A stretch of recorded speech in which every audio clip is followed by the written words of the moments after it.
What is going on, y'all? It is the Caveman back at it again with another video. And I know it might be a little premature to be having this conversation since this is only the second season that we are experimenting with 7 playoff teams from each conference. But even just with this small sample size, I think there are some questions worth asking. And before I get into it, you guys know the drill around here. Mott's Applesauce, if you're ever hungry, thirsty, whatever it might be, Mott's Applesauce will satisfy whatever satisfying you to satisfy the Caveman guarantee. I promise it will never fail ya.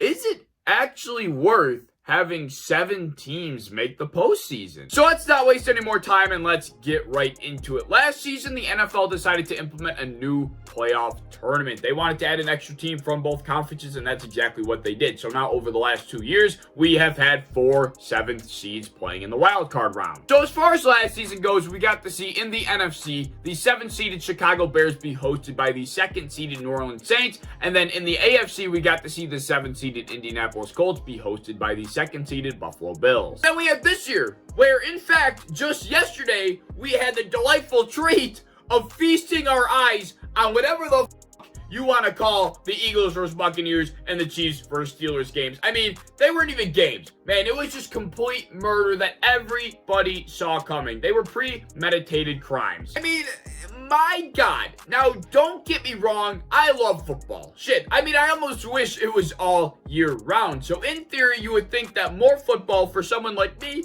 would be a good thing because I would enjoy it. It would be more entertainment, right? Well, it turns out that that theory might be completely incorrect. Because I 100% wasted my time watching the 7th-seeded Pittsburgh Steelers and the 7th-seeded Philadelphia Eagles play in games that they did not deserve to be in whatsoever. And I mean, my Lord in heaven did that show. They both got smacked. And unfortunately for the entertainment value for the viewer like myself and like yourself, it really was a complete waste of time. And we had 2 out of 3, I would almost even argue 3 out of 3 playoff games be pretty damn boring. Although, to be fair, that was not the exact case for both 7-seed matchups last year. The Chicago Bears versus the New Orleans Saints was not that enjoyable, but the Bills versus Colts certainly had you on the edge of your seat, so I will give that game some credit. But I want to put something into perspective for you, and I understand that we don't have the biggest of sample sizes at the moment. It's only been 2 seasons. We've only had 4 games where a 7th seed has participated in the wild card round.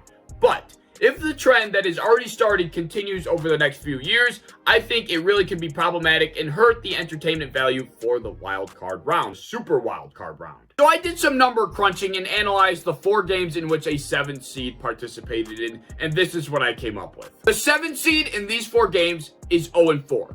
They have been outscored on average by 13 points, been outgained by 75 yards, had 7 less first downs per game, on top of the fact that they gained 1 entire yard less per play than the 2nd seed. And the craziest part about that is, the 7th and the 2nd seed have averaged the same exact number of offensive drives over these 4 games at 11 offensive drives per game. The 7th seed has had just as many opportunities as the 2nd seed to make something else happen, but as we all know, they're the 7th seed. They're not as talented. Of course, they're not going to be as successful as the 2nd seed, right? And like I said earlier, after I crunched the numbers, I really didn't see that domination in the stat sheet that I did when I watched all of these games. And I think we have a classic case here of stat misrepresentation because of garbage time playing into stat padding for the 7th seed teams. So yes, after reading all the stats that I just read to you, the production is better in favor of the 2nd seed, but I feel like that's just not enough to prove my point here. I'm gonna shave off the garbage time.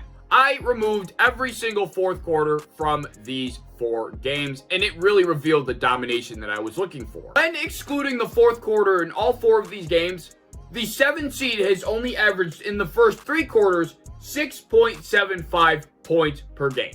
Removing the 4th quarter, that is absolutely abysmal. Whereas the 2nd seed in the first 3 quarters across those 4 games is averaging 24.24 points in their first 3 quarters.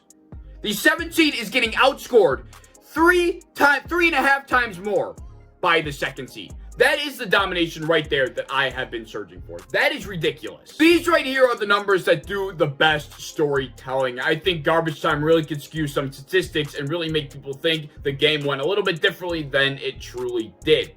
Well, guess what? These games, for the most part, were utter domination, and I think that right there proves the point. Just to make it even worse, the 7th seed in these games, in the 4th quarter alone, has averaged 10.5 points.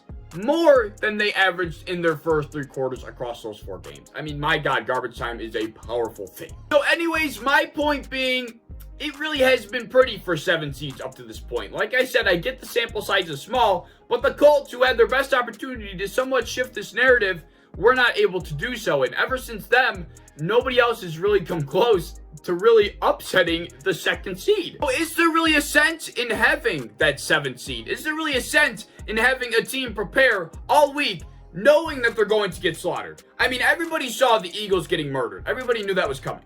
Everybody knew that the Steelers were going to get murdered. And these 4 teams had to practice all week, pretty much understanding the fact that they were humongous underdogs. The whole public saw them that way, and they knew that they were outmatched. I mean, what good is that? Yeah, more football is great and all, but how is that good for the product and the quality of the sport? I'm sure you saw, but Big Ben literally was in a press conference just mocking the fact that he knew that they were complete underdogs. And he knew that the public knew that too, because he was just saying, we'll go into this game, we're just going to have fun. We're big underdogs. We're supposed to lose by a lot, blah, blah, blah. And it's like, he knows it's coming. It's a joke. He's being sarcastic. Like, that's actually not his attitude about it. But he knows. Like, he's not dumb. Maybe as years progress and more 7 seeds play in the wild card, we'll get to see this trend get shifted around a tiny bit. And I understand that, probably 80% of the time, the 2nd seed is going to win. And that's just how it is, because the 2nd seed should be a better team than the 7th. That's just common sense, right? But these 7 seeds are not only not winning, but they're just getting decimated. They're getting smoked. They're getting embarrassed on live television. They have to prepare for an entire week just to know that they're completely outmatched and basically have no chance.